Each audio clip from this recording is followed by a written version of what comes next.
ಹಾದಿ ಬೀದಿಗಳಲ್ಲಿ, ಪತ್ರಿಕಾಗೋಷ್ಠಿಗಳಲ್ಲಿ, ಟಿವಿಗಳಲ್ಲಿ ಅಥವಾ ಪತ್ರಿಕೆಗಳಲ್ಲಿ ಚರ್ಚೆಗೆ ಒಳಪಟ್ಟಿದ್ದಂತಹ ಮೂಡ ಹಗರಣ ಈಗ ರಾಜ್ಯ ಸರ್ಕಾರ ಮತ್ತು ರಾಜ್ಯಪಾಲರ ನಡುವೆ ಎಂಬಂತಾಗಿ ಇವತ್ತಿಗೆ ನಿಂತಿದೆ. ಈ ಪ್ರಕರಣವನ್ನು ಇನ್ನೊಂದು ಹಂತಕ್ಕೆ ತೆಗೆದುಕೊಂಡು ಹೋಗುವಂತಹ ಎಲ್ಲ ಹೋರಾಟಗಳು ಒಂದು ಕಡೆ ಪ್ರಾರಂಭವಾಗುತ್ತಾ ಇದ್ದರೆ, ವಿಚ್ ಈಸ್ ಜೆಡಿಎಸ್ ಬಿಜೆಪಿಯ ಜಂಟಿ ಪಾದಯಾತ್ರೆ 3ನೇ ತಾರೀಕಿನಿಂದ, ಇನ್ನೊಂದು ಕಡೆ ಕಾನೂನಾತ್ಮಕವಾಗಿ ಅದನ್ನು ಯಾವುದಾದರೂ ಒಂದು ತಾರ್ಕಿಕ ಹಂತಕ್ಕೆ ತೆಗೆದುಕೊಂಡು ಹೋಗಬಹುದೇ ಎಂಬ ಪ್ರಯತ್ನ ರಾಜಭವನದ ಕಡೆಯಿಂದ ಮಾಡ್ತಾ ಇರೋಂಗೆ ಕಾಣಿಸ್ತಾ ಇದೆ. ಇದರ ಪರಿಣಾಮ ರಾಜ್ಯ ಸರ್ಕಾರ ಮತ್ತು ರಾಜಭವನದ ನಡುವೆ ಒಂದಿಷ್ಟು ಸಂಘರ್ಷ ಗ್ಯಾರಂಟಿ. ಈ ಮೂಡ ಹಗರಣದ ಸಂಬಂಧ ನೋಟಿಸ್ ಕೊಟ್ಟಿದ್ದಂತಹ ರಾಜ್ಯಪಾಲರ ನಡೆಯನ್ನು ಖಂಡಿಸಿ ಇವತ್ತು ರಾಜ್ಯ ಮಂತ್ರಿಮಂಡಲ ಸಭೆಯನ್ನು ನಡೆಸಿತು. ಸಭೆ ನಡೆಸಿದ್ದೇ ಅಲ್ಲದೆ 4 ಪುಟಗಳ ಒಂದು ನಿರ್ಣಯವನ್ನು ತೆಗೆದುಕೊಂಡು ಆ ನೋಟಿಸನ್ನು ತಿರಸ್ಕರಿಸಿತು, ನಿರಾಕರಿಸಿತು, ಹಾಗೂ ಅದು ತಪ್ಪೆಂದು ಘೋಷಿಸಿತು. ಕಾನೂನಿನಲ್ಲಿ ಅದಕ್ಕೆ ಮಾನ್ಯತೆ ಇಲ್ಲವೆಂದು ತನಗೆ ತಾನೇ ಭಾವಿಸಿತು. ಆ ಪ್ರಕಾರವಾಗಿ ಅದನ್ನು ವಜಾ ಮಾಡಬೇಕೆಂದು ನಿರ್ಣಯದ ಭಾಗವಾಗಿ ಅದನ್ನು ತಾನು ಅಭಿಪ್ರಾಯವನ್ನು ವ್ಯಕ್ತಪಡಿಸಿತು. ನಂತರ ಈ 4 ಪುಟಗಳ ನಿರ್ಣಯದ ಜೊತೆಗೆ ಇನ್ನೊಂದು 56 ಪುಟಗಳನ್ನು ಸೇರಿಸಿ ಯಾವುದೋ ದಾಖಲೆಗಳನ್ನು ರಾಜಭವನಕ್ಕೆ ಕಳಿಸಿಕೊಟ್ಟಿತ್ತು. ರಾಜ್ಯದ ಮಂತ್ರಿಮಂಡಲ ಮುಖ್ಯಮಂತ್ರಿಗಳ ಪರವಾಗಿ ಮಂತ್ರಿಮಂಡಲದಲ್ಲಿ ಈ ನಿರ್ಣಯವನ್ನು ತೆಗೆದುಕೊಂಡಿದ್ದು ಯಾರಿಗೂ ಅಚ್ಚರಿಯಾಗಬೇಕಾಗಿಲ್ಲ. ಕಾರಣ, what else A cabinet could have done, ಏನು ಮಾಡಬಹುದಿತ್ತು ಮಂತ್ರಿಮಂಡಲ ಇದನ್ನು ಬಿಟ್ಟು? ಹೌದೌದು, ರಾಜ್ಯಪಾಲರು ಕಳಿಸಿ ಬಿಟ್ಟಿದ್ದಾರೆ, ಮುಖ್ಯಮಂತ್ರಿಗಳೇ ಖಾಲಿ ಮಾಡಿ ಅಂತ ಹೇಳಲು ಸಾಧ್ಯವಿತ್ತು? ಇಲ್ಲ, ಅದು ನಿರೀಕ್ಷೆ ಮಾಡೋಂಗೂ ಇಲ್ಲ. ಹಾಗಾಗಿ ಇದು ನಿರೀಕ್ಷಿತ. ಮಂತ್ರಿಮಂಡಲದ ಈ ನಿರ್ಧಾರ ಏನಿದೆ ಅದು ನಿರೀಕ್ಷಿತ. ಬಟ್ ನಾನು I come to the point ನಂತರ, ಆಮೇಲೆ ಬರ್ತೀನಿ. ಬಹು ಸಹಜವಾಗಿ TJ ಅಬ್ರಹಾಂ ಅನ್ನೋರು ಕೊಟ್ಟಿರುವ ದೂರಿನ ಆಧಾರದ ಮೇಲೆ ರಾಜ್ಯಪಾಲರು ಕೊಟ್ಟಿರುವ ಈ ನೋಟಿಸ್ ಇದು. ಹಾಗಾಗಿ ಪರಿಸ್ಥಿತಿ ಸಂಪುಟ ತೀರ್ಮಾನ ಏನು ಅಂದರೆ, ಮುಖ್ಯಮಂತ್ರಿಗಳಿಗೆ ರಾಜಕೀಯವಾಗಿ ಬೆಂಬಲ ಹಾಗೂ ಕಾನೂನಾತ್ಮಕ ಹೋರಾಟಕ್ಕೆ ನಿರ್ಧಾರ, ಎರಡನ್ನೂ ಮಾಡೋದಕ್ಕೆ ಅವರು ಸರ್ವತಂತ್ರ ಸ್ವತಂತ್ರರು. ಬಹು ಸಹಜವಾಗಿ ಮತ್ತು ಡಿಸೆನ್ಸಿ ಅಂದರೆ ಎಟಿಕೆಸಿಗಳ ಪ್ರಕಾರದಲ್ಲಿ ಕಾನೂನು ಪರವಾಗಿಲ್ಲದೆ ಇರ್ಬೋದು, ಮುಖ್ಯಮಂತ್ರಿಗಳು ಈ ಸಂಪುಟದಲ್ಲಿ ಭಾಗವಹಿಸಲಿಲ್ಲ. ಬಿಕಾಸ್ ಅವರ ಪರವಾಗೇ ನಿರ್ಧಾರ ಆಗ್ತಾ ಇದೆ ಅನ್ನೋ ಕಾರಣಕ್ಕೆ ಆ ಒಂದು ಅಲಿಖಿತ ನಿಯಮ, ಅದು ಅಲಿಖಿತ ಅಂತಲೇ ಇಟ್ಕೊಳ್ಳಿ, ಇರುತ್ತೆ. ಫಾರ್ ಎಕ್ಸಾಂಪಲ್, ಮಂತ್ರಿಗೆ ವೈಯಕ್ತಿಕ ಆಸಕ್ತಿ ಇದ್ದರೆ ಮಂತ್ರಿಮಂಡಲದಲ್ಲಿ ಆ ಮಂತ್ರಿಗೆ ವೈಯಕ್ತಿಕ ಆಸೆ ಇರುವ ವಿಷಯ ಚರ್ಚೆಗೆ ಬರುತ್ತಿದ್ದರೆ ಆ ಸಂದರ್ಭದಲ್ಲಿ ಆ ಮಂತ್ರಿ ಅಲ್ಲಿರಬಾರದು ಅಂತ ಇದೆ. ಅಂದ್ರೆ ಅವರಲ್ಲಿರಬಾರದು ಅಂದರೆ ಅವರ ಪ್ರಭಾವ ಅಲ್ಲಿರುವುದಿಲ್ಲವೇ ಅಂತ ಯಾರು ಕೇಳಿದ್ರೆ ನಾನು ಒಮ್ಮೆ ನಕ್ಕು ಮುಂದೆ ಸಾಗಬಹುದು ಅಷ್ಟೇ. ರಾಜ್ಯಪಾಲರ ಸ್ಥಾನ ದುರುಪಯೋಗ ಆಗಿದೆ. ಅವರು ಕೇಂದ್ರದ ಕೈಗೊಂಬೆಯಾಗಿದ್ದಾರೆ. ಅವರು ನೋಟಿಸನ್ನು ಹಿಂದಕ್ಕೆ ಪಡೆಯಬೇಕು. ದೂರು ಕೊಟ್ಟ ದಿನವೇ ನೋಟಿಸ್ ಕೊಡೋ ಅಗತ್ಯತೆ ಏನಿತ್ತು? ಪ್ರಜಾಪ್ರಭುತ್ವದ ಕಗ್ಗೊಲೆ ಅಂತ DCM ಸಾಹೇಬರು ಹೇಳ್ತಾ ಇದ್ದಾರೆ. Okay, all right. ನೋಟಿಸಿನ ಹಿಂದಕ್ಕೆ ಪಡೆಯಕ್ಕೆ ಅವ್ರು ಕೊಟ್ಟಿಲ್ಲ, ಅವರು ಉತ್ತರ ಕೇಳೋಕೆ ಕೊಟ್ಟಿದ್ದಾರೆ. ದೂರು ಕೊಟ್ಟ ದಿನವೇ ನೋಟಿಸ್ ಕೊಡಬಾರ್ದು ಅಂತ ಕಾನೂನಲ್ಲಿ ಇಲ್ಲ. ಅವರ ಕೇಂದ್ರದ ಕೈಗೊಂಬೆ ಡ್ಯಾಶ್ ಆಮೇಲೆ ನೋಡೋಣ. ಬಟ್ ನನ್ನ ನೆಕ್ಸ್ಟ್ ಕ್ವಶನ್, ರಾಜ್ಯಪಾಲರು ಕೊಡಬಹುದೇ? ನೆಕ್ಸ್ಟ್ ಕ್ವಶನ್ ನಂದು. ಅದಕ್ಕೆ ಬರೋಣ. ಅದಕ್ಕೆ ಪ್ರಜಾಪ್ರಭುತ್ವದ ಕಗ್ಗೊಲೆ ಅಂತೆಲ್ಲ ಹೇಳಿದ್ದಾರೆ. ಅವ್ರು ಹೇಳಿ ಅದನ್ನು ಆಮೇಲೆ ಮಾತಾಡ್ತೀನಿ. ಈ ಮಧ್ಯೆ ಮುಖ್ಯಮಂತ್ರಿಗಳು ಅವರ ನಿವಾಸದಲ್ಲಿ ಸಚಿವರು ಮತ್ತು ಇನ್ನಿತರ ಸಭೆಯನ್ನು ಬೆಳಿಗ್ಗೆನೇ ನಡೆಸಿದ್ರು. ಗೃಹ ಸಚಿವದಲ್ಲಿ ಡ್ಯಾಶ್ ಭ್ರಷ್ಟಾಚಾರ ಆರೋಪ ಸಂಬಂಧ CMಗೆ 26ನೇ ತಾರೀಕು ನೋಟಿಸ್ ಕೊಟ್ಟಿದ್ರು. ಯಾಕೆ ನಿಮ್ಮ ಮೇಲೆ ಪ್ರಾಸಿಕ್ಯೂಷನ್ಗೆ ಅನುಮತಿಯನ್ನು ಕೊಡಬಾರದು ಅಂತ. ಏನಕ್ಕೆ ಕೊಡಬೇಕು? ಶ್ರೀಸಾಮಾನ್ಯರಾದರೆ ಈ ಸಮಸ್ಯೆ ಇಲ್ಲ. FIR ಆದ ಕೂಡಲೇ ಪ್ರಾಸಿಕ್ಯೂಟ್ ಮಾಡ್ಕೊಂಡು ಮುಂದಕ್ಕೆ ಹೋಗ್ತಾ ಇರ್ತಾರೆ. ಆದರೆ ಸಂವಿಧಾನಬದ್ಧವಾಗಿರಬಹುದಾದ ಹುದ್ದೆಗಳಲ್ಲಿ ಇದ್ದಾಗ ಅದಕ್ಕೆ ಪೂರ್ವಾನುಮತಿ ಅವಶ್ಯ ಅಂತ ಇದೆ. ಹಾಗಾಗಿ ಪ್ರಾಸಿಕ್ಯೂಷನ್ಗೆ ಪೂರ್ವಾನುಮತಿಯನ್ನು ಕೋರುತ್ತಿದ್ದಾರೆ.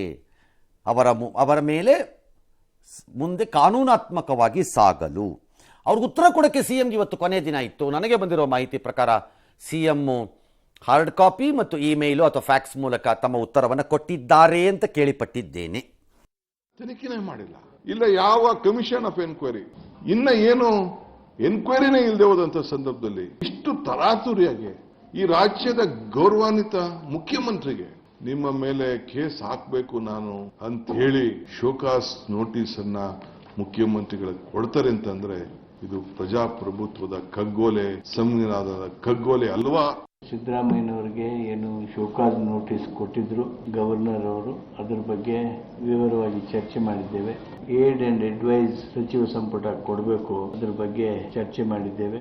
ರಾಜ್ಯಪಾಲರು ಆ ರಾಜ್ಯ ಮತ್ತು ರಾಷ್ಟ್ರಪತಿಗಳು ಆ ಕೇಂದ್ರ, ಇದರ ಸಲಹೆ ಮತ್ತು ನಿರ್ಧಾರಗಳ ಮೂಲಕವೇ ಕೆಲಸ ಮಾಡಬೇಕು ಅಂತ ಇದೆ. ಆದರೆ ಅದು ಮರ್ಡರ್ ಮಾಡಿಬಿಟ್ಟು ಬಂದರೂ ಅಪ್ಲೈ ಆಗಲ್ಲ, ಅದು ಎಲ್ಲ ಕೇಸ್ಗಳು ಹಂಗೆ ಅಪ್ಲೈ ಆಗಲ್ಲ. ನಂಬರ್ 1. ನಂಬರ್ 2, ಮಾನ್ಯ ಉಪಮುಖ್ಯಮಂತ್ರಿಗಳ ಆಕ್ಷೇಪ ಅದೇ ದಿನ ತರಾತುರಿಯಲ್ಲಿ, there is nothing called like that. It doesn't have to be time frame ಇಲ್ಲ. ದೂರು ಬಂದ 7 ದಿನಗಳ ನಂತರ ಈ ಪ್ರಕ್ರಿಯೆ ಪ್ರಾರಂಭವಾಗಬೇಕು ಅಂತ ಇಲ್ಲ. ತರಾತುರಿ ಇರಬಹುದು, ಇಲ್ಲದೆ ಇರಬಹುದು, ನಮ್ಮ ದೃಷ್ಟಿ. ಯಾಕೆ ಅಂತ ಹೇಳ್ತಾ ಇದ್ದೀನಿ, ಮೂಡಾ ಪ್ರಕರಣವನ್ನು 2 ದೃಷ್ಟಿಕೋನದಲ್ಲಿ ನೋಡಬೇಕು. ಒಂದು ರಾಜಕೀಯವಾದ ದೃಷ್ಟಿಕೋನ, ಇನ್ನೊಂದು ಕಾನೂನಾತ್ಮಕವಾದ ದೃಷ್ಟಿಕೋನ. ರಾಜಕೀಯವಾಗಿ ಇವತ್ತು ಮಂತ್ರಿ ಪರಿಷತ್ತಿನ ಸಭೆಯ ನಂತರ ಮಾತನಾಡಿದವರು ರಾಜಕೀಯವಾಗಿ ಹೇಳಿದ್ದಾರೆ, ಕಾನೂನಲ್ಲಿ ಹೇಳಿಲ್ಲ. ಕಾನೂನಿಗೆ ನಾನು ಬರ್ತೀನಿ ಆಮೇಲೆ. Can chief minister be held liable for an offence ಅಂತ ಪ್ರಶ್ನೆ ಆಮೇಲೆ ಬರೋಣ, ಅದಕ್ಕೆ ಬೇಕಾದ್ರೆ. ಆದರೆ ಮಾನ್ಯ DCM ಸಾಹೇಬರು ಬಹಳ ಭಾವನಾತ್ಮಕವಾಗಿ, ಆವೇಶಭರಿತರಾಗಿ, ವೆಲ್ ಕೊರಿಯೋಗ್ರಾಫ್ಡ್ ಸೆಂಟೆನ್ಸ್ಗಳನ್ನು ಹೇಳಿದ್ದಾರೆ.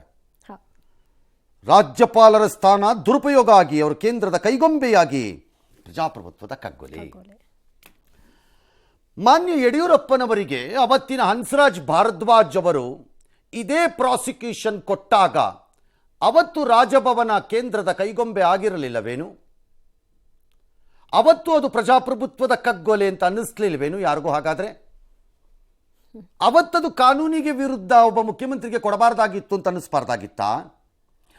ಇವತ್ತು ಇದು ಕೇಸರೀಕರಣ ಆಗೋಯ್ತು ರಾಜಭವನ ಅಂತ ಹೇಳೋದಾದ್ರೆ ಅವತ್ತದು ಕಾಂಗ್ರೆಸ್ಸೀಕರಣ ಆಗಿತ್ತು ಅಂತ ಯಾರು ಹೇಳಕ್ಕಾಗಲ್ವಾ? ಹಾಗಾದ್ರೆ no, you are wrong. You cannot say. You have enjoyed the benefits of the same Raj Bhavan in the past. ಹಿಂದೆ ಇದೇ ರಾಜಭವನದ ಲಾಭಗಳನ್ನು ಕಾಂಗ್ರೆಸ್ ಪಕ್ಷನೂ ಅನುಭವಿಸಿದೆ, ಬರೀ ಹನ್ಸರಾಜ್ ಭಾರದ್ವಾಜ್ ಅಲ್ಲ, ದೀರ್ಘ ಇತಿಹಾಸದಲ್ಲಿ. ಹಾಗಾಗಿ ನೀವು ಅದನ್ನು ಹೇಳಲಿಕ್ಕೆ ಬರಲ್ಲ, ಅವರಿಗೆ ಅಧಿಕಾರ ಇಲ್ಲ. ಹಾಗಿದ್ರೆ ಎರಡನೆಯ ಪ್ರಶ್ನೆ, ರಾಜ್ಯಪಾಲರಿಗೆ ಈ ನೋಟಿಸನ್ನು ಕೊಡಲು ಅಧಿಕಾರವಿದೆಯೋ? ಎರಡನೇ ಪ್ರಶ್ನೆ, ಅಧಿಕಾರವಿದೆ, ಕೊಡಬಹುದು. ಅಧಿಕಾರವಿಲ್ಲವೇ ಇಲ್ಲ ಅಂತ ಹೇಳಲಿಕ್ಕೆ ಬರುವುದಿಲ್ಲ. ಯಾಕಂದ್ರೆ ಈ ಅಧಿಕಾರವನ್ನು ಹಿಂದಿನ ರಾಜ್ಯಪಾಲ ಚಲಾಯಿಸಿದಾಗ ನೀವು ಚಾಕ್ಲೇಟ್ ತಿಂದಿದ್ದೀರಿ, ಅದಲಾಡು ತಿಂದಿದ್ದೀರಿ, ಎರಡರಲ್ಲೊಂದು ಮಾಡಿದ್ದೀರಿ. ಹಾಗಾಗಿ ಈಗ ಅಧಿಕಾರವಿಲ್ಲ, ಆಗೋ ಅಧಿಕಾರವಿತ್ತು ಅಂತ ಹೇಳಲಿಕ್ಕೆ ಬರಲ್ಲ. ಯಾರೋ ಒಬ್ಬರು ಮಂತ್ರಿ ಹೇಳ್ತಾ ಇದ್ರಂತೆ ಪತ್ರಿಕಾಗೋಷ್ಠಿಯಲ್ಲಿ, ಅದು ಬೇರೆ ಬೇರೆ ವಿಚಾರಗಳು, ಅದೆರಡು ಹೋಲಿಕೆ ಮಾಡಬೇಡಿ, ಅದು ಒಂದು ಸಾಲಿನ ನಿರ್ಣಯ, ಇದು 4 ಪುಟ ದಾಖಲೆ. ನೋ, ನಿರ್ಣಯ ಎಂದ ಮೇಲೆ the intent of the resolution is important. ಆ ರೆಸಲ್ಯೂಷನ್, ಆ ನಿರ್ಣಯದ ಭಾವನೆ ಏನು ಅನ್ನೋದು. 1 ಲೈನಲ್ಲಿದ್ದರೂ ಭಾವನೆ ಅದೇನೆ, 4 ಪುಟದಲ್ಲಿದ್ದರೂ ಅದೇನೆ. ಹಾಗಾಗಿ ರಾಜ್ಯಪಾಲರಿಗೆ ಅಧಿಕಾರವಿದೆ. ಹಾಗಾದರೆ ಮೂರನೆಯ ಪ್ರಶ್ನೆ, ರಾಜ್ಯಪಾಲರು ತಮಗೆ ದತ್ತವಾಗಿರುವ ಅಧಿಕಾರವನ್ನು ಚಲಾಯಿಸಿಕೊಟ್ಟಿರುವ ನೋಟಿಸು ಕಾನೂನು ಪ್ರಕಾರ ಮಾನ್ಯವಾಗುವುದೇ? ಅದನ್ನು ನ್ಯಾಯಾಲಯ ಇತ್ಯರ್ಥಪಡಿಸತ್ತೆ. ಈ ಪ್ರಕರಣದಲ್ಲಿ ಇತ್ತೀಚಿನ ವರ್ಷಗಳಲ್ಲಿ ನ್ಯಾಯಾಲಯಗಳು, particularly the high courts and supreme court, ರಾಜ್ಯಪಾಲರ ಅಧಿಕಾರದ ವ್ಯಾಪ್ತಿಯನ್ನು ವಿಪರೀತವಾಗಿ ಪರಾಮರ್ಶಿಸ್ತಾ ಇವೆ, ಹಲವಾರು ವಿಷಯಗಳಿಗೆ ಸಂಬಂಧಪಟ್ಟಂತೆ. ಹಾಗಾಗಿ ಈ ಪ್ರಕರಣದಲ್ಲೂ ಯಾವ ಅನುಮಾನವೂ ಇಲ್ಲದೆ ಅಧಿಕಾರ ಇದೆ. But is it correct question court will decide. ಪ್ರಾಸಿಕ್ಯೂಷನ್ಗೆ ಅನುಮತಿಯನ್ನು ಕೊಟ್ಟ ಕೂಡಲೇ ಮುಖ್ಯಮಂತ್ರಿ ಅಪರಾಧಿಯೂ ಆಗುವುದಿಲ್ಲ, ಅಪರಾಧಿ ಅಲ್ಲ. ಪ್ರಾಸಿಕ್ಯೂಷನ್ ಕೊಟ್ಟ ತಕ್ಷಣ ಅಪರಾಧಿ ಅಂತಲ್ಲ. ಪ್ರಾಸಿಕ್ಯೂಷನ್ಗೆ ಕೊಟ್ಟ ಕೂಡಲೇ ರಾಜೀನಾಮೆ ಕೊಟ್ಟು ಹೋಗಬೇಕು ಅಂತಾನೂ ಇಲ್ಲ. ಬಿಕಾಸ್ ಡೆಲ್ಲಿ ಕೇಸಲ್ಲಿ ಕೋರ್ಟೇ ಹೇಳಿದೆ, we can not tell him to resign and go. ಯಾರಿಗೆ? ಅರವಿಂದ್ ಕೇಜ್ರಿವಾಲ್ ವಿಚಾರದಲ್ಲಿ. ಹಾಗಾಗಿ ಕಾನೂನಿನ ಮಾನ್ಯತೆ ಸಿಗುವುದೋ ಗೊತ್ತಿಲ್ಲ, ನ್ಯಾಯಾಲಯ ಏನು ಹೇಳುತ್ತೋ. ಬಟ್ ಸಿದ್ದರಾಮಯ್ಯನವರ ಪರವಾಗಿ ಮಂಡಿಸಬಹುದಾದ ವಾದದಲ್ಲಿ ಅವರುಗಳಲ್ಲಿ ಗ್ಯಾರಂಟಿ ಎತ್ತುತ್ತಾರೆ, ಇದರ ಎತ್ತುತ್ತಾರೆ. ದಿ ಫ್ಯಾಕ್ಟ್ ಈಸ್ ನಂಬರ್ 1, ದೂರುದಾರ TJ ಅಬ್ರಹಾಂ ಅವರು ನೇರವಾಗಿ ರಾಜ್ಯಪಾಲರ ಬಳಿಗೆ ಹೋಗಿದ್ದಾರೆ. He has not exhausted all the possible avenues. ತನಗೆ ಇರುವ ದಾರಿಗಳನ್ನೆಲ್ಲ ಪೂರೈಸಿ ಬಂದಿಲ್ಲ. ಉದಾಹರಣೆಗೆ ಮೂಡಾಗೆ ಹೋಗೋದು ದೂರು ಕೊಡಬೇಕಾಗಿತ್ತು ಅವ್ರ ಹೆಂಡತಿ ಮೇಲೆ, ಓಕೆ, ಈ ಥರ ಸೈಟ್ ಸ್ಕ್ವಾಶ್ ಮಾಡದೇ ಇದ್ರೆ ಇಲ್ಲಿ ಬರಬೇಕಾಗಿತ್ತು ಅಥವಾ ಹೋಗಬೇಕಾಗಿತ್ತು. ಪೊಲೀಸ್ ಸ್ಟೇಷನಲ್ಲೆಲ್ಲೋ ಕೇಸ್ ಇದೆ ಅಂತ ಅವ್ರದ್ದು ಅರ್ಜಿನಲ್ಲಿದೆ. ಪೊಲೀಸ್ ಸ್ಟೇಷನಲ್ಲಿ ಕೇಸ್ ಇದೆ, ಆ ಪೊಲೀಸ್ನವ್ರು ಏನು ಮಾಡ್ತಾರೆ ಅನ್ನೋದನ್ನು ನೋಡಬೇಕಾಗಿತ್ತು ಅಂತ ಕೇಳ್ಬೋದೇನೋ, ಕೇಳ್ತಾರೆ ನಾಳೆ. ಆದರೆ ಇದನ್ನು ಮೀರಿದ ವಾದ ಏನು ಹಾಗಾದರೆ? ಅಲ್ಲೇ ನಾ ಹೇಳ್ತಾ ಇದ್ರಲ್ಲ chief again D K Shivakumar has made A terribly bad legal argument ಇವತ್ತು. ಬರೀ ಅದು ಎಮೋಷನಲ್ ಆ್ಯಂಡ್ ಪೊಲಿಟಿಕಲ್ ಆರ್ಗ್ಯುಮೆಂಟ್ ಅದು. ಅವರು ಹೆಣ್ಣು ಮಗಳು ತಗೋಬಾರ್ದಾ? ಹೆಣ್ಣು ಮಗಳು ಮನೆಯಿಂದ ಆಚೆ ಬಂದಿದ್ರಾ ಪಾಪ ಅವರ ಅಧಿಕಾರ ದುರುಪಯೋಗ ಪಡಿದಾರಾ ಅಂತದೆ. There is nothing like that. ಹೆಣ್ಣು ಮಗಳು ಅದೆಲ್ಲ ಇಲ್ಲ. ಬರಲ್ಲ. ಅರ್ಜಿದಾರರು ದೂರುದಾರರು ಅಷ್ಟೇ. ಅವ್ರ ಮನೆಯಿಂದನೇ ಆಚೆ ಬಂದಿಲ್ಲ ಅಂತದಕ್ಕೆ ಯಾರು ಬರಬೇಡಿ ಅಂತ ಹೇಳಿರೋರು ಯಾರು ಅಂತಾರೆ ನೆಕ್ಸ್ಟ್ ಯಾರ ಮೇಲೆ. ಅದಕ್ಕೂ ಇದಕ್ಕೂ ಏನು ಸಂಬಂಧ? ಸೊ ಕಾನೂನು ಪ್ರಕಾರ ನೋಡೋಣ. ರಾಜಕೀಯ ದೃಷ್ಟಿಕೋನ ಹೇಳ್ತಿದ್ದೀರಿ, ಏನು ಕೇಸರೀಕರಣ, ಕೈಗೊಂಬೆ, ರಾಜ್ಯಪಾಲ ಸರಿ ಇಲ್ಲ ಡ್ಯಾಶ್ ಡ್ಯಾಶ್. ರಾಜಕೀಯವಾಗಿ ಭಾರತೀಯ ಜನತಾ ಪಕ್ಷ JDSನವರು ಈಗ ಪಾದಯಾತ್ರೆಗೆ ಹೋಗ್ತಾರೆ 3ನೇ ತಾರೀಕಿಂದ. ಅದು ರಾಜಕೀಯ ಹೋರಾಟ, ಪರ್ಸೆಪ್ಷನ್ಸ್. ಲೈಕ್ ನೀವು 40% ಹೋರಾಟ ಮಾಡ್ದಂಗೆ ಪರ್ಸೆಪ್ಷನ್ ಅದು. ನೀವೆಂಗೆ ನಿಮ್ಮ ಕೈಯಲ್ಲಿ ಮಿಣಮಿಣ ಅಂತಿದ್ರೂ ಹೆಂಗೆ ಮಾಡ್ಕೊಂಡು ಹೋದ್ರೋ ಹಾಗೆ ಅವರು ಮಿಣಮಿಣ ಅನ್ಕಂಡೇ ಮಾಡ್ಕೊಂಡು ಹೋಗ್ತಾರೆ. ಹಾಗಾಗಿ ರಾಜಕೀಯವಾಗಿ ಇದು ಸರಿ ತಪ್ಪು ಅಂತ ಹೇಳಕ್ಕೆ ನಾವ್ಯಾರು? ಬಟ್ ಕಾನೂನು ಪ್ರಕಾರ ಏನು ಕ್ವಶನ್ನು? Next question. ಕಾನೂನು ಪ್ರಕಾರದಲ್ಲಿ ಈ ಪ್ರಶ್ನೆಗಳು ಬಂದೇ ಬರುತ್ತೆ. ನಾಳೆ ರಾಜ್ಯಪಾಲರ ಅಧಿಕಾರ ಮತ್ತು ಅಧಿಕಾರದ ಕಾನೂನು ವ್ಯಾಪ್ತಿ ವಿಚಾರದಲ್ಲಿ ಬರುತ್ತೆ. ಈ ಪ್ರಕರಣದಲ್ಲಿ ಮಾನ್ಯ ಮುಖ್ಯಮಂತ್ರಿಗಳ ಅಫೆನ್ಸ್ ಏನು? What is the crime committed by Siddaramaiah? Crime ಏನು? ಅವ್ರ ಬದಲಿ ತಗೊಂಡಿದ್ದೆ ಕ್ರೈಮ್. ಯಾರು ತಗೊಂಡಿದ್ದಾರೆ? ಅವ್ರು ತಗೊಂಡಿಲ್ಲ, ಅವ್ರ ವೈಫ್, ಅವ್ರ ಹೆಂಡತಿ ತಗೊಂಡಿರೋದು. ಹೆಂಡತಿ ತೆಗೆದುಕೊಂಡಿದ್ದಕ್ಕೆ ಇವ್ರಿಗೆ ಯಾಕಂಗಾರು ನೋಟಿಸು? ಇವ್ರ ಪ್ರಭಾವ ಬಳಸಿದ್ದಾರೆ ಅಂತ. ಅಂದ್ರೆ ಸ್ವಜನ ಪಕ್ಷಪಾತ ಮತ್ತು ಅಧಿಕಾರ ದುರುಪಯೋಗ, ಭ್ರಷ್ಟಾಚಾರ ಕಾಯ್ದೆಯಡಿ ಬರುತ್ತೆ. ಕರೆಕ್ಟ್. ನಾನು ಯಾಕೆ ಬರೀಬೇಕು? ಹಂಗೆ ಮಾಡಬೇಕಾಗಿದ್ರೆ 2017ರಲ್ಲಿ CM ಆಗಿದ್ದಾಗಲೇ ಮಾಡ್ತಿದ್ದೆ. ಅದಕ್ಕೆ ಇಲ್ಲಿವರೆಗೂ ಯಾಕೆ ಕಾಯ್ಬೇಕು? ಈಗ ಯಾಕೆ ಮಾಡಬೇಕು? All right.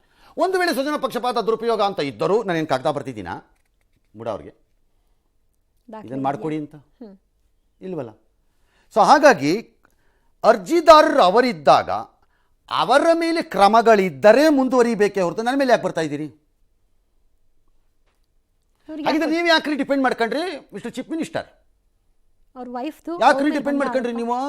62 ಕೋಟಿ ಸದನದಲ್ಲಿ ಹೊರಗಡೆ ಒಳಗಡೆ ಯಾಕ್ರಿ ಡಿಪೆಂಡ್ ಮಾಡಿದ್ರಿ ನೀವು? ಪತ್ನಿಗೆ ಗಂಡನಾಗಿ ಡಿಪೆಂಡ್ ಮಾಡಿದ್ದೀನಿ, ಚೀಫ್ ಮಿನಿಸ್ಟರ್ ಆಗಲ್ಲ ಅಂತ ಹೇಳ್ಬೋದೇನೋ? ಬರುತ್ತಿದ್ದು. ಎರಡನೇದು, ಅರ್ಜಿದಾರರು ಇದರಲ್ಲಿ ಅವ್ರ ವೈಫ್ ಇದಾರಲ್ಲ, ಅವರು ಅರ್ಜಿ 1000 ಕೊಡ್ತಾರ್ರಿ. ಫಾರ್ ಎಕ್ಸಾಂಪಲ್, ದೇವಸ್ಥಾನದ ಬಳಿ ವ್ಯವಹಾರ ಮಾಡಲೇಬೇಕು, ನಾನು ಬಿಸ್ನೆಸ್ ಮಾಡಿದ್ರೆ ಸಾಕು, ದುಡ್ಡು ಮಾಡಿದ್ರೆ ಸಾಕು ಅಂತ ಯಾವನೋ ಒಬ್ಬ ಎಕ್ಸೈಸ್ ಡಿಪಾರ್ಟ್ಮೆಂಟ್ಗೆ ಮದ್ಯದಂಗಡಿ ಇಡಕ್ಕೆ ಲೈಸೆನ್ಸ್ಗೆ ಅರ್ಜಿ ಕೇಳ್ತಾನೆ. ಯಾರು ಕೊಡ್ಬೇಕು ಲೈಸೆನ್ಸನ್ನ? ಎಕ್ಸೈಸ್ ಡಿಪಾರ್ಟ್ಮೆಂಟ್ ಕೊಡಬೇಕು. ಎಕ್ಸೈಸ್ ಡಿಪಾರ್ಟ್ಮೆಂಟ್ ಅಲ್ಲಿ ದೇವಸ್ಥಾನ ಇದೆ, ಸರ್ಕಾರದ ರೂಲ್ಸ್ ಪ್ರಕಾರ ಖಾಲಿ ಮಾಡಿ ಜಾಗ, ಲೈಸೆನ್ಸ್ ಅಂತ ಕಳಿಸ್ಬೇಕು ಮನೆಗೆ. ಅವನು ಕೊಟ್ಬಿಟ್ಟು ಅವನು ಹೆಂಗೆ ತಗೊಂಡೆ ಲೈಸೆನ್ಸ್ ನೀನು ಅಂತ ಕೇಳಿದ್ರೆ, ಅಯ್ಯೋ ನಾನು 1000 ಕೇಳ್ತೀನಿ. ಹಾಗೆ ಅರ್ಜಿದಾರ ಈ ಪ್ರಕರಣದಲ್ಲಿ ಏನು ಬೇಕಾದ್ರೂ ಕೇಳ್ಬೋದು. ನೀವು ಕೊಟ್ಟಿರೋ 50 ಸ್ಕೀಮಲ್ಲಿ ಆ ಸ್ಕೀಮು ಸಿದ್ದರಾಮಯ್ಯ ಮಾಡಿರೋ ಸ್ಕೀಮ್ ಅಲ್ಲ, ಅದು ಹಿಂದಿನ ಸರ್ಕಾರ ಮಾಡಿರೋ ಸ್ಕೀಮ್. ಅದು ಹಿಂದಿನ ಸರ್ಕಾರ ಕೊಡಬೇಕಾ ಬೇಡವಾ ಅನ್ನೋದು ಮೂಡ ಕೆಲಸ ಅಂತಾರೆ. ತೀರ್ಮಾನ ಮಾಡಿದ್ಯಾರು ಎಷ್ಟು ಚದರ ಅಡಿ ಅಂತ ನಾನಾ ಅಂತಾರೆ. ಓಕೆ, ಅದು ಸರಿ ಇಲ್ಲ ಅಂತ ಇಟ್ಕೊಳ್ಳಿ, ಕ್ಯಾನ್ಸಲ್ ಮಾಡಬೇಕು, ನೋಟಿಸ್ ಹಾಕಿ ಕೊಡಬೇಕು. ಒಂದನ್ನು ನಿಮಗೆ ಕೊಟ್ಟಿರೋದು ಸರಿ ಇಲ್ಲ madam, we have cancel date ಅನ್ಬೇಕು. ಯಾರು ಮೂಡಾನವರು ಅದಿಲ್ವಾ? ದಾಖಲೆ ತಿರುಚೋದು, ನಕಲಿ ಸಹಿ ಹಾಕ್ಬಿಡೋದು, ಬೋಗಸ್ ಪೇಪರ್ ತಂದು ಬಿಡೋದಲ್ಲ, ಅದ್ರ ಕ್ರಿಮಿನಲ್. ಅವ್ರ ಅಣ್ಣನಿಂದ ತಗೊಂಡ್ರದೇ ರಾಂಗ್ ಅದು. ನಮ್ಮ ದೇಶದಲ್ಲಿ ಅಣ್ಣ ತಂಗಿಗೆ, ತಾಯಿ ಮಗನಿಗೆ ಕೊಡೋಂಥ ಅರ್ಶಿನ ಕುಂಕುಮದ ವ್ಯವಹಾರದಲ್ಲಿ ಕೊಡೋಂಥ ದಾನದ ಪೇಪರ್ನ ಯಾವನ್ರಿ ಚೆಕ್ ಮಾಡ್ತಾನೆ? ಯಾರು ಚೆಕ್ ಮಾಡ್ತಾರ್ರಿ? ಅರ್ಶಿನ ಕುಂಕುಮ ಕೊಟ್ಟಿದ್ದ ಪೇಪರ್ನ ಯಾವನ್ನ ಚೆಕ್ ಮಾಡ್ತಾನೇನ್ರಿ? ಕೇಳ್ತಾರೆ. ಹಾಗಾಗಿ ನನ್ನ ಕ್ರೈಮ್ ಏನು ಅಂತ ಅವ್ರು ಕೇಳ್ಬೋದು mostly. What is my crime to be given notice for a prosecution? ಹಾಗಂತ ತನಿಖೆ ಆಗೋದೇ ಇಲ್ವಾ ಸರ್? ಆಗಬೇಕು, ಆಗಬಾರ್ದು ಅಂತ ಇಲ್ವೇ ಇಲ್ಲ ಇದರಲ್ಲಿ. ಆಗಬೇಕು, ತನಿಖೆ ಆಗಬೇಕು. ಅಕ್ರಮ ಯಾವ್ಯಾವ್ದಾಗಿದೆ ಅದೆಲ್ಲ ಕಿತ್ಕೊಂಡು ಮನೆಗೆ ಹೋಗಬೇಕು, ಅನುಮಾನನೇ ಇಲ್ಲ. ಈಗ ನಾವು ಜುಡಿಷಿಯಲ್ ಇದು ಕೊಟ್ಟಿದ್ದೀವಿ. ಅದೆಲ್ಲ ಗೊತ್ತಿದ್ದಾಗಲೂ ಮೂಡ ಆಮೇಲೆ ಒಂದು ರಿಪೋರ್ಟ್ ಬಂದಿತ್ತು, ಎಲ್ಲ ಅಕ್ರಮ ಎಲ್ಲ ಸರಿ ಇಲ್ಲ, ನಿಮ್ಗೆ ಅದರಿಂದ ರಿಪೋರ್ಟ್ ಬಿಡ್ತು. ಆಮೇಲೆ ಯಾಕೆ ಸುಮ್ಮನೆ ಇದ್ರಿ ಸರ್ಕಾರ ಅಂತ ರದ್ದು ಮಾಡಿಬಿಟ್ಟಿದ್ದೀವಿ. ನಡಾವಳಿ ಎಲ್ಲ ಅವ್ರದ್ದು ಎಲ್ಲ ರದ್ದು ಮಾಡಾಕ್ಬಿಟ್ಟಿದ್ದೀವಿ ನಾವು. ಆ ರದ್ದತಿಯ ಆಧಾರದ ಮೇಲೆ ಯಾರ್ಯಾರು ಅಕ್ರಮವಾಗಿ ಪಡೆದಿದ್ದಾರೆ ಅಥವಾ ಸರಿಯಾಗಿ ಪಡೆದಿಲ್ಲ ಕಾನೂನು ಪ್ರಕಾರ ಅದನ್ನು ಕ್ಯಾನ್ಸಲ್ ಮಾಡಬೇಕು ನೀವು. The question is criminal offence ಏನು?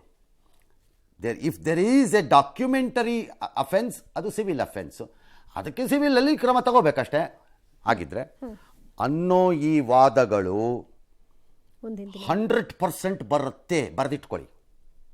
ಓಕೆ, ರಾಜಕೀಯ ಹೋರಾಟದಲ್ಲಿ ಬರುವ ಆರ್ಗ್ಯುಮೆಂಟ್ಗಳೇ ನ್ಯಾಯಾಲಯದಲ್ಲಿ ನಡೆಯುವ ಆರ್ಗ್ಯುಮೆಂಟ್ಗಳು ಅಂತ ಯಾರೂ ಪರಿಭಾವಿಸಬಾರ್ದು. ಕಾನೂನು ನೋಡೋದೇ ಬೇರೆ. There is a difference. ಹಾಗಾಗಿ ಕುತೂಹಲಕರ ಘಟ್ಟಕ್ಕೆ ಬಂದಿದ್ದೇವೆ ಅಂತ ಇಟ್ಕೊಳ್ಳೋಣ. ಯಾವ ವಿಚಾರದಲ್ಲಿ? ಮುಖ್ಯಮಂತ್ರಿಗಳ ವಿರುದ್ಧ ಬಂದಿರುವ ಪ್ರಾಸಿಕ್ಯೂಷನ್ ಅನ್ನು ಕೊಟ್ಟಿರುವಂಥ ಪರ್ಮಿಷನ್ ಕೊಡಬಹುದಾದ ರಾಜ್ಯಪಾಲರ ನಡೆ ಕಾನೂನು ಪ್ರಕಾರ ನಾನು ಹೇಳಿದ್ದ ಎಲ್ಲ ಹಿನ್ನೆಲೆಯಿಂದಾಗಿ ಹೌದೋ ಸರಿಯೋ ತಪ್ಪೋ ಎಂಬುದನ್ನು ನ್ಯಾಯಾಲಯ ತೀರ್ಮಾನ ಮಾಡುತ್ತೆ. ಮಾಡುತ್ತೆ, ಅನುಮಾನನೇ ಇಲ್ಲ ಅದರಲ್ಲಿ. ಆ ನಂತರದಲ್ಲಿ ಹಾಗಾದರೆ ಏನಿಲ್ಲ, court can take A call on what grounds the prosecution is on ಅಂತ ಕೇಳ್ಬೋದು. ಅಫೆನ್ಸ್ ಏನರಪ್ಪ ಯಾರೊಬ್ರು ಹೇಳಿ. ಸರ್, ನನಗನ್ಸೋದು ಸುದ್ದಿಗೋಷ್ಠಿ ಮಾಡಿ ಇಷ್ಟೆಲ್ಲ ಡೀಟೇಲ್ಸ್ ಕೊಟ್ಟರು, ಈಗ ನೋಟಿಸ್ ಕೊಡೋದಕ್ಕೂ ಕೂಡ ಈಗ ನಿರ್ಣಯ ತಗುತ್ತೆ, ಇಷ್ಟು ಅವಶ್ಯಕತೆ ಏನಿದೆ ಸರ್? ಇಷ್ಟು ಕ್ಲಿಯರ್ ಆಗಿದ್ದೀವಿ ನಾವು ಅನ್ನೋವಾಗ ದಟ್ಸ್ ಎ ಡಿಫ್ರೆಂಟ್ ಇಶ್ಯೂ. ಅದನ್ನು ನಾನು ಕೇಳ್ತೀನಿ, ನಾವು ಅದನ್ನೇ ಕೇಳಬೇಕು. ಆ್ಯಕ್ಚುಲಿ ನಂದು ತಪ್ಪಿಲ್ಲ ಅಂತಂದರೆ ರಾಜ್ಯಪಾಲ 1 ಅಲ್ಲ 26 ನೋಟಿಸ್ ಕಳಿಸ್ಕೊಳ್ಬೇಕು. ನಂದಿಲ್ಲ, ಏನಿದೆ ನನ್ನ ತಪ್ಪು? ನನ್ನ ಶ್ರೀಮತಿ ಜಮೀನಿನ ಕಳ್ಕೊಂಡಿದ್ದಾರೆ, ಪರಿಹಾರವಾಗಿ ಕೇಳ್ತಾ ಇದ್ದೀವಿ. ನಾನು ಕೇಳ್ತಿರೋ ಪರಿಹಾರ ತಪ್ಪಿರಬಹುದು, ತಪ್ಪು ಅಂತ ಹೇಳಿ. ನಾನು ಕೇಳ್ತಿರೋದು ಜಾಸ್ತಿ ಇರ್ಬೋದು, ಜಾಸ್ತಿ ಅಂತ ಹೇಳಬೇಕು. ನಾನು ಕೇಳ್ತಿರೋದು ಕಾನೂನಿಗೆ ವಿರುದ್ಧ ಅಂದರೆ ವಿರುದ್ಧ ಅಂತ ವಾಪಸ್ ಕಳಿಸ್ಬೇಕು. ಅದನ್ನು ಕೊಡುವ ವ್ಯಕ್ತಿ ಮಾಡಬೇಕು. ದೂರದ ಗುಲ್ಬರ್ಗಾನ ಚಿತ್ರದುರ್ಗನ ಎಲ್ಲ ಒಂದು ಕಡೆ ಊರಲ್ಲಿ ಈ ಸ್ಪೀಟ್ ಆಡ್ಬಿಟ್ಟು 5 ಲಕ್ಷ ಕಳ್ಕೊಳ್ಳೋ ಗಿರಾಕಿ CM ಕಾಗದ ಬರೆದು, ಸ್ವಾಮಿ ಕಳ್ಕೊಂಬಿಟ್ಟಿದ್ದೀನಿ 5 ಲಕ್ಷ ಸ್ಪೀಟ್ ಆಡಿ, ಭಾಳ ಕಾಟ ಕೊಡ್ತಿದ್ದಾರೆ ಸಾಲಗಾರರು, ನನಗೆ ಸ್ವಲ್ಪ ಹೆಲ್ಪ್ ಮಾಡಿ ಆ ಪರಿಹಾರ ನಿಧಿಯಿಂದ. ಹೌದಾ, ಪಾಪ ಅವ್ನಿಗೆ 5 ಲಕ್ಷ ಕೊಟ್ಬಿಟ್ರೆ ಅವನಿಗೆ ಅಂತಬಿಟ್ಟು ಕೊಟ್ಟರೆ ಅವ್ನು ಇಸ್ಕೊಂಡು ಹೋಗ್ತಾನೆ. ತೀರ್ಮಾನ ಮಾಡಬೇಕಾಗಿರೋ ಅಧಿಕಾರಿ ಇಲ್ಲ, ಯಾವನೇ ನಿನ್ಗೆ ಹೇಳೋದವ್ರು ಈ ಸ್ಪೀಟ್ ಆಡ ಬಂದ್ಬಿಟ್ಟು ಕಾಸು ಕೇಳ್ತೀಯಲ್ಲ, ರಿಜೆಕ್ಟ್ ಮಾಡಬೇಕು. ಅದಕ್ಕೆ ಅವ್ರಿಗೆ ಸಂಬಳ ಕೊಟ್ಟಿಟ್ಟಿರೋದು. ಅವ್ರ ಕರ್ತವ್ಯ. ಈ ಪ್ರಶ್ನೆ ಬರುತ್ತೆ, ದಿ ಅಪ್ಲಿಕೆಂಟ್ ಕೆನ್ ಆಸ್ಕ್, ನನಗೆ ಡ್ಯಾಮೇಜ್ ಇಷ್ಟ ಆಗಿದೆ ಅಂತ. ಲೈಕ್ ಇನ್ಶೂರೆನ್ಸ್, ರೋಡ್ ಆಕ್ಸಿಡೆಂಟ್ಸು ಇನ್ಶೂರೆನ್ಸಲ್ಲಿ 1000 ಕೇಳ್ತಿರು, 2 ಕೋಟಿ 26 ಕೋಟಿ ಬರಬೇಕು ಅಂತ ಕೋರ್ಟ್ ಹೇಳುತ್ತೆ. ಹಂಗೆ ಬರಲ್ಲ, ಇದಕ್ಕೊಂದು ಲೆಕ್ಕಾಚಾರ ಇದೆ. ಹಾಗೆ ಇಲ್ಲಿ ಇವ್ರು 1000 ಕೇಳ್ಬೋದು, ನನಗೆ 2 ಎಕರೆ ಹೋಗಿದೆ ಅದಕ್ಕೆ ನನಗೆ 6 ಎಕರೆ ಬರಬೇಕು ಅಂತ ಕೇಳ್ಬೋದು. ಬೇಕಾದ್ರೆ ಹೇಳಬೇಕು ಮೂಡಾನಲ್ಲಿ, 6 ಎಕರೆ ಅಲ್ಲ 6 ಅಡಿನೂ ಬರಲ್ಲ ನಿಮಗೆ ಅಂತ ಹೇಳಬೇಕು. ಹೌದು, ಲೆಕ್ಕದ ಪ್ರಕಾರವಾಗಿ. ಇದು ಈ ದ್ವಂದ್ವ ಏನಿದೆ ಇವೆರಡರ ಮಧ್ಯೆ, ರಾಜಕೀಯ ಮತ್ತು ಕಾನೂನು, ಅದು ಹೇಗೆ ಕೆಲಸ ಮಾಡ್ತಾರೆ. ರಾಜಕೀಯದ ನಮಗೆ ಗೊತ್ತಿದೆ ಏನು ಕೆಲಸ ಮಾಡುತ್ತೆ ಅಂತ. ಇವರು ರಸ್ತೆಗೆಳಿತಾರಂತೆ, ಅವರು ರಸ್ತೆಗೆಳಿತಾರಂತೆ, ದಾಟ್ ವಿ ನೋ. ಕಾನೂನಲ್ಲಿ ಏನಾಗುತ್ತೆ, I have no idea courts ಏನು ಮಾಡುತ್ತೆ ಅಂತ. ಎಸ್, ಹಾಗಾದ್ರೆ ಒಂದು ವೇಳೆ ಮೂಡ ಪ್ರಕರಣದಲ್ಲಿ CM ವಿರುದ್ಧ ಪ್ರಾಸಿಕ್ಯೂಷನ್ಗೆ ರಾಜ್ಯಪಾಲರು ಕೊಟ್ಟಂತಹ ಪಕ್ಷದಲ್ಲಿ ಏನಾಗಬಹುದು ಅನ್ನೋದನ್ನ ನೋಡೋಣ. ಏನಾಗ್ಬೋದು, ದೂರು ದಾಖಲಾಗತ್ತೆ, ಕೋರ್ಟ್ಗೆ ಹೋಗುತ್ತೆ, ಅಥವಾ ಯಾವುದೇ ತನಿಖಾ ಸಂಸ್ಥೆ ದೂರನ್ನು ತಗೊಳತ್ತೆ, FIR ಮಾಡುತ್ತೆ, ಅದ್ರಲ್ಲಿ ಅವ್ರನ್ನ ಆರೋಪಿ ಮಾಡ್ಬೋದು. ಮುಖ್ಯಮಂತ್ರಿಗಳನ್ನ ಆರೋಪಿ ಮಾಡಿ ಪ್ರಾಸಿಕ್ಯೂಷನ್ಗೆ ಅನುಮತಿ ಇರೋದ್ರಿಂದ ಪ್ರೊಸೀಡ್ ಆಗ್ಬೋದು ಬೇಕಾದ್ರೆ, ಅಷ್ಟೇ ಆಗೋದು, ಇನ್ನೇನು ಆಗಲ್ಲ. ಆದರೆ FIR ಮಾಡಿ ಅವ್ರನ್ನ ಆರೋಪಿ ಮಾಡಿ ಪ್ರಾಸಿಕ್ಯೂಷನಲ್ಲಿ ಅವ್ರನ್ನ ಅರೆಸ್ಟೇ ಮಾಡಿದ್ರು ಅಂತಲೇ ಇಟ್ಕೊಳ್ಳೋಣ ಬೇಕಾರೆ, ಮಾಡಿದ ತಕ್ಷಣವೂ ಅಪರಾಧಿ ಆಗಲ್ಲ. ಹಂಗಾಗಲ್ಲ ಅದು. ನಾನು ಅದನ್ನೇ ಹೇಳ್ತಿರೋದು, ಕಾನೂನಿನ ದೃಷ್ಟಿಕೋನದಿಂದ ನೋಡೋದು ಬೇರೆ, ನಿಮ್ಮ ರಾಜಕಾರಣದ ದೃಷ್ಟಿಕೋನ ಬೇರೆ. ಹಾಗಿದ್ರೆ ಸಿದ್ದರಾಮಯ್ಯನವ್ರು ಮಾಡ್ತಿರೋದಲ್ಲ ಅದು ಸರಿ ಅಂತ ನಾನು ಅನ್ನೋದೇ ಇಲ್ಲ ಸರಿ ಅಂತ. 70-40 ವರ್ಷಗಳ ದೀರ್ಘ ರಾಜಕಾರಣದಲ್ಲಿ ಕಪ್ಪು ಚುಕ್ಕೆ ಇಲ್ಲ ಎಂದು ಪರಿಭಾವಿಸ್ತಾ ಇರುವಂಥ ಮುಖ್ಯಮಂತ್ರಿಗಳು ನೈತಿಕವಾಗಿ ಎದ್ದು ನಿಂತು ಕೊಡಬೇಕಾಗಿದ್ದ ಉತ್ತರ ಇದಕ್ಕೇನು ಅಂದರೆ, ಯಾವನವನು ಹೇಳ್ತಾರೋ 14 ಸೀಟ್ ತಗೊಂಡು ಬಿಸಾಕ್ತಾ ಇದ್ದೀವಿ ಸೀಟ್, ನಾನು ಹೇಳಿದ್ದೀನಿ ಮನೆಯಲ್ಲಿ ವಾಪಸ್ ಕೊಡೋದು. ಆದರೆ ನನ್ನ ಶ್ರೀಮತಿ ಪರಿಹಾರಕ್ಕೆ ಅರ್ಹಳ ಅಲ್ಲವಾ, ಉತ್ತರ ಕೊಡ್ರಿ.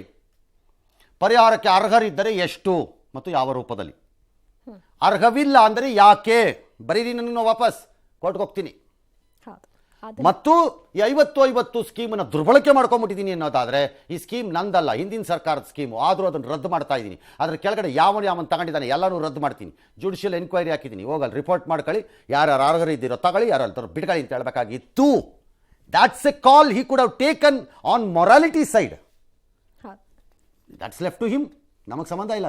ಅವ್ರಿಗೆ ಬಿಟ್ಟದ್ದು. ಬಟ್ ನಾನು ಹೇಳ್ತಿರೋದು ಕಾನೂನಿನ ವಿಚಾರಕ್ಕೆ ಬಂದಾಗ crime of the CM has to be established. ಹೇಗೆ ಅಂತ. ಎಸ್. ಇನ್ನು ರಾಜ್ಯ ಸರ್ಕಾರದ ಈ ನಡೆಗೆ ಬಿಜೆಪಿ ನಾಯಕರು ಗರಂ ಆಗಿದ್ದಾರೆ. ಮುಖ್ಯಮಂತ್ರಿಗಳ ವಿರುದ್ಧ ವಾಗ್ದಾಳಿ ನಡೆಸಿದ್ದಾರೆ. ಯಾರ್ಯಾರು ಏನೇನು ಹೇಳಿದ್ದಾರೆ ನೋಡ್ಬಿಡೋಣ. ಭಯದಲ್ಲಿದ್ದಾರೆ. ಹಂಗಿದ್ರೆ ನಿಮ್ಮನ್ನೇನು ಇಮಿಡಿಯೇಟ್ ಆಗಿ ಕರ್ಕೊಂಡು ಹೋಗಿ ಜೈಲಿಗೆ ಹಾಕ್ತಾರಂತ ಯಾರಾದರೂ ಹೇಳಿದ್ದಾರಾ? ಹಂಗೆ ಏನಾದ್ರು ಹೇಳಿಲ್ಲಲ್ಲ. ಆ್ಯಂಡ್ ನಮ್ಮನ್ನು ಎನ್ಕ್ವೈರಿನೇ ಮಾಡಬಾರ್ದು.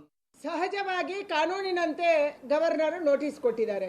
ಈ ನೋಟಿಸ್ಗೆ ಹೆದರಿದಂತ ಸಿದ್ದರಾಮಯ್ಯನವರು ಇವತ್ತು ಕ್ಯಾಬಿನೆಟ್ ಸಭೆಯನ್ನ ಕರೆದು ಇಡೀ ಕ್ಯಾಬಿನೆಟ್ ಮಂತ್ರಿಗಳೆಲ್ಲರೂ ಕೂಡ ಸಿದ್ದರಾಮಯ್ಯನವ್ರನ್ನ ರಕ್ಷಣೆ ಮಾಡೋಕ್ಕೆ ನಿಂತಿರೋ ಥರ ಕಾಣ್ತಾ ಇದೆ. ಈಗೇನು ಇವ್ರದ್ದು ಅದೇ ಭಯ ಇಲ್ಲ ಅಂದ್ರೆ ಯಾಕೆ ಅಂತ. ಹಾಗಾದ್ರೆ ಭಯ ಇಲ್ಲ ಅಂದಿದ್ರೆ ಯಡಿಯೂರಪ್ಪನವ್ರು ಇದ್ದಾಗ ನೀವು ಯಾಕೆ ಕ್ಯಾಬಿನೆಟ್ ರೆಸೊಲ್ಯೂಷನ್ ಮಾಡಿ ಕಳಿಸಿದ್ರಿಪ್ಪ? ಅವತ್ತು ನೀವು ಯಾಕೆ ಮಾಡಿ ಕಳಿಸಿದ್ರಿ? ಮೇಡಮ್ ಹೇಳಿ, ಅಶೋಕ್ ಹೇಳಿ ದಯವಿಟ್ಟು, ನೀವು ಯಾಕೆ ಮಾಡಿ ಕಳಿಸಿದ್ರಿ ಅವತ್ತು? ಅದು 1 ಲೈನೋ 4 ಲೈನೋ 16 ಲೈನೋ ನೀವು ಯಾಕೆ ಮಾಡಿ ಕಳಿಸಿದ್ರಿ ಅವತ್ತು? ಹಂಗಾರೆ ಅವರು ಅವ್ರ ಪ್ರಯತ್ನ ಮಾಡ್ತಾರೆ ಅಲ್ವ? ಹೆದರಿ ಬೆದರಿ ಅನ್ನೋದ್ರೆ ನೀವು ಅದನ್ನು ಸೀರಿಯಸ್ ಆಗಿ ತಗೊಳ್ಳೋದು ಬೇಕಿಲ್ಲ ನಾವು ಜನ. ರಾಜಕೀಯ ಹೇಳಿಕೆಗಳು we don't have to take them seriously. Because ಇವರೆಲ್ಲ ಬಣ್ಣ ಬದಲಾಯಿಸುವ ಪ್ರಾಣಿ ಇದೆಯಲ್ಲ, ಅದನ್ನು ಸೋಲಿಸಿ ದಶಕಗಳಾಗೋಗಿದೆ. ಅದು ನಾಚ್ಕೋಬೇಕು. ಅದನ್ನು ಸೋಲಿಸ್ಬಿಟ್ಟಿದ್ದಾರೆ. ಅದು ನಾಚ್ಕೊಂಡು ಕಾಣೋದೇ ಇಲ್ಲ ಇತ್ತೀಚೆಗೆ. ಹಿಂಗೂ ಇದೆಯಾ? ಅಯ್ಯೋ, ಅವ್ರ ಮುಂದೆ ನಂದೇನು ಪವರ್ ಅಂತದೆಲ್ಲ ಹೋಗ್ಬಿಟ್ಟಿದೆ ಪಾಪ ಪಾರಶ್ವಳಕ್ಕೆ. ಹಾಗಾಗಿ ಇವ್ರದ್ದು ಯಾರ್ದು ಹೇಳಿಕೆನು we don't have to take it seriously. None of them ಸ್ವಾರ್ಥಿಗಳು. ತಮ್ಗೆ ಬೇಕಾಗಿದ್ದ ರೀತಿಯಲ್ಲಿ ತಮ್ಗೆ ಬೇಕಾಗಿದ್ದ ವ್ಯಾಖ್ಯಾನ ಮಾಡ್ತಾರೆ ಅಷ್ಟೇ. ಲೈಕ್ ಕಾಂಗ್ರೆಸ್ ಕಗ್ಗೊಲಿ ಅವತ್ತಿಲ್ಲ, ಅದು ಆರ್ಡಿನರಿ ಅಟೆಂಪ್ಟ್ ಮಾಡಿರೋದು ಬಿಡು. ಇವತ್ತು ಇವ್ರನ್ನ ಕೇಳಿದ್ರೆ ಬೆದರಿ ಹೋಗಿದ್ದಾರೆ. ಅವತ್ತು ಬೆದರ್ಲಿಲ್ಲಪ್ಪ, ಎದೆ ಉಪ್ಸ್ ಮಾಡಿಬಿಟ್ವಿ ನಾವು ಅಂತ ಅವ್ರು ಬಿಡ್ತಾರೆ ರೈಲ್ನ. ಬರೀ ರೈಲ್ ಇಬ್ಬರದುವೆ. I am concerned with only on the facts. ಕಾನೂನಿನ ಪ್ರಕಾರದಲ್ಲಿ ರಾಜ್ಯಪಾಲರಿಗೆ ಅಧಿಕಾರ ಇದೆಯೋ? ಇದೆ. ವಿವರಣೆಯನ್ನು ಕೇಳುವ ಅಧಿಕಾರ, ನೋಟಿಸನ್ನು ಕೇಳುವ ಅಧಿಕಾರ, ಕೊಡುವ ಅಧಿಕಾರ ಇದೆ. ಆ ನೋಟಿಸ್ಗೆ ಕಾನೂನಿನಲ್ಲಿ ಹಾಗಾದರೆ ಮಾನ್ಯತೆ ಲಭಿಸುವುದೋ ಗೊತ್ತಿಲ್ಲ. ನಾಳೆ ಕೋರ್ಟಲ್ಲಿ ಏನಾಗತ್ತೆ? ಯಾಕೆಂದರೆ ಅದರ್ ಸೈಡಲ್ಲೂ ಆರ್ಗ್ಯುಮೆಂಟ್ ಇದೆ.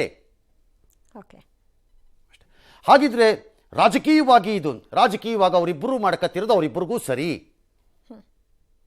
ಹಾಗಿದ್ರೆ ಮುಖ್ಯಮಂತ್ರಿಗಳು 40 ವರ್ಷದ ರಾಜಕಾರಣದಲ್ಲಿ ಹೀಗೆ ಮಾಡಬೇಕಾಗಿತ್ತಾ ಅಂದರೆ ಅಲ್ಲ. ನೈತಿಕವಾಗಿ he could have stood much better. ಇದು ನಮ್ಮ ವಾದ.